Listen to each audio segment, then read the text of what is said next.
Friends, good morning. Welcome to ask spoken English academy. मी आरती बाके एक नवीन video घेऊन तुमच्या समोर आली आहे.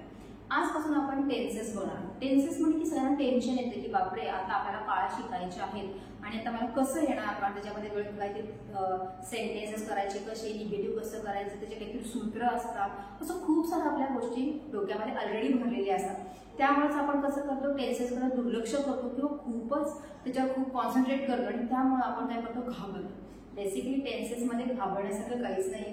जसे आपण बेसिकमध्ये छोटे छोटे वाक्य तयार केलेले आहेत तसेच आपल्याला सेंटेन्सेस करायचे आहेत टेन्सेसमध्ये.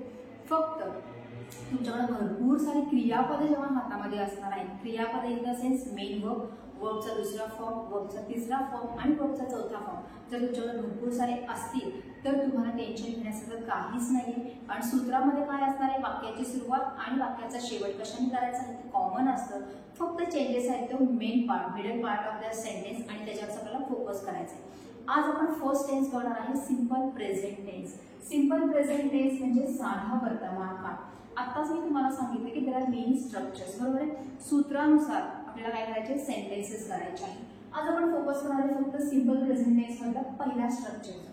तुम्ही म्हणाल की पहिला स्ट्रक्चर म्हणजे काय, मला एकच शिकवलेलं आहे की ऑफकोर्स एकच स्ट्रक्चर आहे, बट जेव्हा सब्जेक्ट चेंज होणारे असतात तेव्हा आपल्याला वर्बला काहीतरी चेंजेस करायचे. त्यामुळे आपण काय केले, दोन वेगवेगळे स्ट्रक्चर्स केलेले आहेत. की प्लुरल जर सब्जेक्ट असेल तर एक स्ट्रक्चर केलेलं आहे आणि सिंग्युलर असेल तर वेगळा. तर आज आपण पहिला स्ट्रक्चर बघणार आहे ज्याच्यामध्ये सब्जेक्ट जे आहे ते सगळे प्लुरल्स असतील. तर कसं म्हणजे प्लुरल्स म्हणजे अनेक वचन. अनेक वचन जर करता असेल तर कशा प्रकारे सेंटेन्सेस आपण सिंपल प्रेझेंट टेन्स मध्ये करू शकतो ते स्ट्रक्चर बघूया. स्ट्रक्चरमध्ये पहिल्यांदा कंपल्सरी येणार आहे सब्जेक्ट. कोणतंही जेव्हा आपण सेंटेन्स करत असतो तेव्हा करता हा खूप महत्त्वाचा असतो की क्रिया कोण करतो किंवा केला किंवा करणार आहे. त्यामुळे वाक्याची सुरुवातीला कंपल्सरी सब्जेक्ट मिळणार आहे किंवा घेणार आहे. सब्जेक्ट म्हणजे काय, जर डिटेलमध्ये बघायचं तर आपला सब्जेक्टचा एक वेगळाच व्हिडिओ आहे, तो तुम्ही जाऊन बघू शकता माझ्या वेगवेगळ्या युट्यूबच्या जे काही व्हिडिओज आहेत त्याच्यामध्ये. What is the meaning of subject, what are the subjects. त्याच्यानंतर ना वाक्याची सुरुवातीची सब्जेक्ट होत असेल तसं वाक्याला ऑब्जेक्ट सुद्धा महत्वाचा असतो. काही वाक्यामध्ये ऑब्जेक्ट असतात तर काही वाक्यामध्ये कॉम्प्लिमेंट असतं. ह्याचे सुद्धा वेगवेगळे व्हिडिओज आपण बघितले आहेत ऑलरेडी की ऑब्जेक्ट कसा ओळखायचा आणि कशा प्रकारचे शब्द असतात, कॉम्प्लिमेंट म्हणजे काय आणि कशा प्रकारचे शब्द असतात, ह्याचे दोन्ही व्हिडिओ तुम्ही वेगवेगळे बघू शकता. म्हणजे तुम्हाला स्टार्टिंग सेंटेन्सला काय वापरायचं आहे आणि एंडला काय वापरायचं आहे हे तुम्हाला क्लिअर होऊन जाईल. राहताना महत्वाचा भाग तो म्हणजे main part of the sentence that is called as a main verb. आता मेन वर्ब म्हणजे काय, मेन वर्ब म्हणजे क्रियापद, क्रियापदाचं मुख्य रूप किंवा त्याला आपण म्हणू शकतो क्रियापदाचं पहिलं रूप. तर पहिलं रूप म्हणजे काय, जसं की टू गो म्हणजे जाणे आणि फक्त जेव्हा आपण गो हा शब्द वापरणार आहे तेव्हा तो होणार आहे जातो. टू रन म्हणजे पळणे, फक्त रन असेल तर तो झाला पळतो, म्हणून आपल्याला मेन वर्ब वापरायचा आहे. बेसिकली सिंपल प्रेझेंट टेन्स वापरलं जातं कधी हे बघूया. सिंपल प्रेझेंट टेन्स मध्ये आपण दररोज ज्या गोष्टी करत असतो जसे की करतो, करते, करतात या अर्थाने जातो, येतो, बसतो, खातो, पितो, काम करतो, स्वयंपाक करते, त्याच्यानंतर कुत्रे भुंकतात, त्याच्यामध्ये जे काही एंड ऑफ द सेंटेन्स आलेला आहे ते करतो, करते, करतात या फॉर्म मध्ये आले. जसं की मी शिकवते, तुम्ही शिकता, ते सगळेजण गावाला जातात, माझी मम्मी स्वयंपाक करते, माझी मम्मी खूप छान कपडे शिवते, माझे पप्पा कामाला जातात, माझी आई रात्री मला गोष्ट सांगते. या प्रत्येक सेंटेन्स मध्ये जर तुम्ही एंड बघितला तर सांगते, करते, शिकवते, शिकवतात, करतात अशा प्रकारे आलेले आहेत. म्हणजे all the sentences are from simple present tense. तुम्ही एक शब्द इथे बघितलेला असेल टाइम फ्रेम. तर ही टाइम फ्रेम म्हणजे काय, तर ऍक्च्युअली सिंपल प्रेझेंट टेन्स मध्ये आपल्याला टाइम फ्रेम यूज करायचे असतात.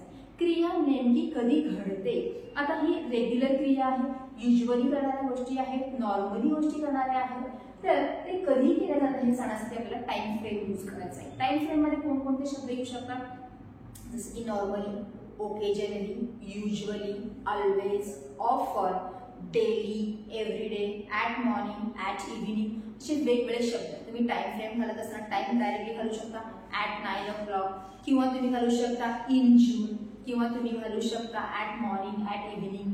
त्याच्यानंतर कोणताही सीझन यूज करू शकता, कोणताही फेस्टिवल यूज करू शकता.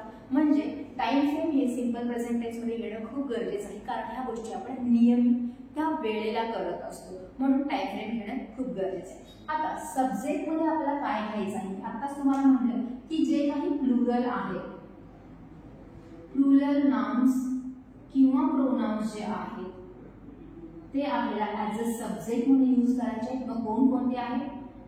We, you, they,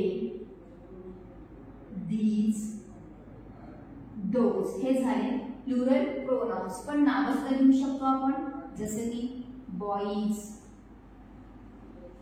teachers, dogs, workers, girls, people, students, cows. Almost जेव्हा आपण नाउनला यस किंवा यस प्रत्यय लावणार आहे तेव्हा ते काय होणार असतात? अनेक वचन होणार असतात. असे कोणतेही जे काही प्रॉपर नाउन्स आहेत ते सगळे आपण काय करू शकतो? ॲज अ सब्जेक्ट म्हणून घेऊ शकतो आणि ॲज अ सब्जेक्ट म्हणून आपण प्रोनाउन घेऊ शकतो जे काही सगळे प्लुरल फॉर्म्स आहेत. आणि आय हा जो आपला फर्स्ट पर्सन सिंग्युलर प्रोनाउन आहे तो सुद्धा या स्ट्रक्चर मध्ये आपण यूज करणार आहे. ॲज यू नो प्रत्येक वेळेस आयला वेगवेगळे काय आहेत? नियम आहेत. जसं की एम आपण वापरतो आयच्या समोरच, आयच्या समोर आपण हॅव यूज करत असतो, आयच्या समोर आपण डू यूज करू शकतो. म्हणजे आय जो काही फर्स्ट पर्सन सिंग्युलर प्रोनाउन आहे ना त्याच्यासाठी काही वेगळे नियम आहेत आणि हा याच कॅटेगरीमध्ये येऊन बसणार आहे. म्हणजे पर्टिक्युलरली आय प्रोनाउन आणि अनेक वचनी असणारे सगळे प्रोनाउन्स प्लस अनेक वचनी असणारे सगळे नाउन्स आपण इथे ॲज अ सब्जेक्ट म्हणून यूज करणार आहे सिंपल प्रेझेंट टेन्स मध्ये. आता बघितलं आपण मेन वर्ब कशा प्रकारे यूज करायचे. एक दोन तीन सेंटेन्सेस सांगते म्हणजे तुम्हाला त्याचा काय होईल लगेचच उपयोग कळेल. I use smartphone daily. ह्याच्यामध्ये यूज हे क्रियापदाचं पहिलं रूप आहे आणि डेली हे काय आहे? टाइम फ्रेम आहे. मी रोज स्मार्टफोन वापरते. टू यूज म्हणजे वापरणे आणि जेव्हा त्याचा वापर मी वाक्यात केला तेव्हा ते वापरते, वापरतो, वापरतात या अर्थाने झाला. जसं टू गो म्हणजे जाणे पण जेव्हा मी वाक्यामध्ये गो वापरते तेव्हा ते जाते, जातो, जातात या अर्थाने होतो. टू रीड म्हणजे वाचणे पण जेव्हा मी वाक्यामध्ये फक्त रीड वापरते तेव्हा ते वाचतो, वाचते, वाचतात या अर्थाने होतं. टू प्ले म्हणजे खेळणे पण जेव्हा मी वाक्यामध्ये फक्त प्ले यूज केलेला आहे तेव्हा खेळते, खेळतो, खेळतात या अर्थाने वापर केला जातो. आणि आपल्याला हेच शब्द यूज करायचे टू न यूज करता म्हणून यूज वापरलेला आहे. I use smartphone daily. मी रोज स्मार्टफोन वापरते. We play only on Sunday. आम्ही फक्त रविवारी खेळतो.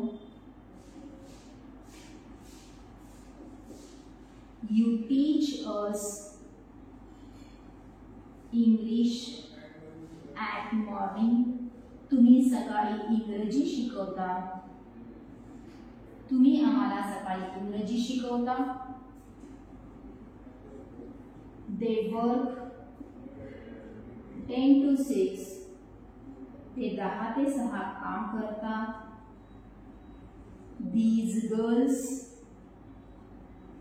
dance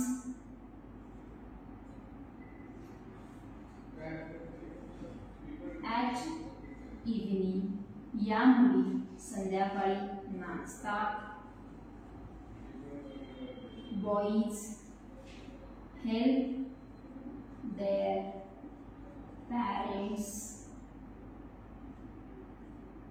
always मुलं नेहमी त्यांच्या पालकांना मदत करतात. म्हणजे त्याच्यामध्ये मी आय, वी, यू, दे आणि दीज हे काय वापरलेलं आहे? प्रोनाउन वापरलेलं आहे आणि बॉईज हे प्रॉपर नाउन यूज केलेलं आहे. प्रत्येक काय आहेत हे अनेक वचन आहेत. कोणतेही सेंटेन्स करत असताना सगळ्यात महत्त्वाचा भाग असतो की सब्जेक्ट. सब्जेक्ट कसा आहे त्याप्रमाणेच त्यासोबतचा हेल्पिंग वर्ब किंवा मेन वर्ब अवलंबून असतो. सिंग्युलर असेल तर त्याच्यासाठी वेगळे, प्लुरल असेल तर त्याच्यासाठी वेगळे, त्याची कॅटेगरीज असते. असं होत नाही की कोणताही सब्जेक्ट घेतला आणि त्याच्यासमोर कोणतंही हेल्पिंग वर्ब किंवा मेन वर्ब वापरलं तर वाक्य होणार आहे तर नाही. त्याला काही नियम आहे. जसं सिंपल प्रेझेंट टेन्स मध्ये नियम आहे की जर सब्जेक्ट अनेक वचनी असेल, मग अनेक वचनी नाव असेल किंवा अनेक वचनी सर्वनाम असेल तर त्याच्यासमोर कंपल्सरी क्रियापदाचं पहिलंच रूप यूज करायचं आहे आणि ज्याचा अर्थ करतो, करते, करतात असं होणार आहे. आपण काय करतो, ते काय करतात, आम्ही सगळेजण काय करतो हे सांगण्यासाठी आपण याचा वापर केलेला आहे. आणि आज आपण फक्त फोकस केलेला आहे सब्जेक्ट जर प्लुरल असेल तर कशा प्रकारे सेंटेन्सेस होणार आहेत. तुम्हाला फर्स्ट ऑफ ऑल एक लिस्ट करावी लागणार आहे क्रियापदाची. दररोज आपण काय करतो हे पहिल्यांदा बघा, त्याची क्रियापदाची लिस्ट करा आणि त्याचा वापर करून आपल्याला काय करायचे, एक्झाम्पल्स लिहायचे, जेणेकरून आपल्याला त्याची प्रॅक्टिस होईल. एक दोन सेंटेन्सेस केल्यानंतर कळणार नाहीये. अगेन आय रिपीट, प्रत्येक वाक्यामध्ये क्रियापद हे पहिलं रूप वापरायचं आहे, कारण आपण सगळीकडे प्लुरल फॉर्म्स यूज करत आहोत. जसं इथे लिहिलेलं आहे, टीचर्स टीच डेली, शिक्षक रोज शिकवतात. वर्कर्स कम ऑन टाइम, कामगार वेळेवर येतात. People enjoy match every evening, प्रत्येक संध्याकाळी लोक मॅचचा आनंद घेतात. Students study during the exam period, exam पिरियडच्या दरम्यान विद्यार्थी अभ्यास करतात. Cows give milk twice a day, दिवसातून 2दा गायी दूध देतात. ह्याच्यामध्ये काऊज, स्टुडंट्स, पीपल असे शब्द असल्यामुळे आपण क्रियापदाचं जसंच्या तसं पहिलं रूप वापरलेलं आहे. असे अनेक वचनी कोणकोणती नामं आहेत किंवा प्रोनाउन्स आहेत, त्या प्रत्येकाचे सेंटेन्सेस करायचे आहे. जेव्हा आपल्याला दीज आणि दोज, दीज आणि दॅट हे एक वचन आहे, दीज आणि दोजचे सेंटेन्सेस करायचे असतात, तेव्हा ते एकटे कधीही येत नाही. त्यांच्यासोबत कंपल्सरी आपल्याला प्रॉपर नाउन घ्यायचं आहे. ह्याचा तुम्ही व्हिडिओ बघू शकता, आपण सेपरेट बघितलेला आहे की दीज आणि दोजचा वापर कसा केला जातो. मग त्याच्यासोबत जर हेल्पिंग वर्ब्स असतील तर ते कसे होतात, त्याचे भरपूर सारे व्हिडिओज तुम्हाला आपल्या चॅनलवर दिसणार आहेत. तुम्ही ते रेफर करू शकता की दीज आणि दोजचे सेंटेन्सेस करायचे कसे आहेत. दीज अनेक वचन असल्यामुळे त्याच्यासमोर सुद्धा आपल्याला अनेक वचनी प्रॉपर नाउन यूज करायचं आहे. त्यामुळे दीज आणि दोजचे सुद्धा भरपूर सारे सेंटेन्सेस तुम्हाला काय करायचे, प्रॅक्टिस करायचे.